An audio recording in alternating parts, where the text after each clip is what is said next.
Picture this. A loser with a metric ton of emotional issues takes a seat in math class. It's one of those tables long enough for two people to sit at side by side, but nobody is sitting next to me because I'm new to the school and haven't had the nerve to make friends. I'm sketching in my notebook while I wait for the class to start, expecting to be alone like always. Then, I hear the seat next to mine do that aggravating squeak that means someone dragged it out from under the desk. Some dude I've never seen before claims it for himself, joining me without a word. He's got soft-looking, black hair and a well-defined jaw, with an expression that makes me think he hasn't had the best morning ever. I don't turn to look, because I understand social etiquette when it comes to strangers. We may as well be sitting in different rooms. That should have been the end of it, but something caught my attention. He had his leg pressed against mine. And I don't mean knees bumping together. The entire side of my leg is pressed against the entire side of his. Hell, we're almost hip to hip. There is no room for Jesus.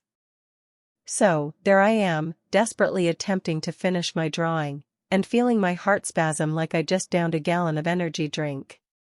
My face on the other hand is pure stone. I'm sure we both looked proper pissed off.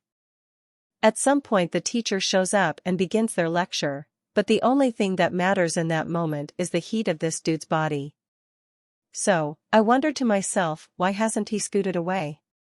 Why hasn't he said, no homo? It should be noted that at this time in my life I was at rock bottom and had been reading WikiHow articles about making friends. These eventually led me to articles on finding out if your crush was straight. I know someone out there can relate. One of these articles suggested sitting close to your crush and initiating physical contact to gauge their response.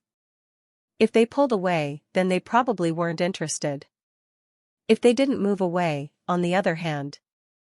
Safe to say, I'm now attempting to rationalize this as his discreet way of coming on to me, and planning out our wedding in my head. I bet he was probably just having an argument with someone in his mind, too focused on his clever comeback to realize how close I was, but who knows? Maybe, in some fairy tale universe, his heartbeat was racing mine. And that's how we spent the whole class. Me, secretly praying that he wouldn't notice, and him, staring off into the distance. Eventually we went our separate ways. We didn't exchange names or numbers of even glances. As far as I'm concerned, he didn't exist before that day and no longer existed after it. He probably thought he sat at an empty desk. Now, several years later, I realize this is the last time I felt any sort of non-sexual intimacy.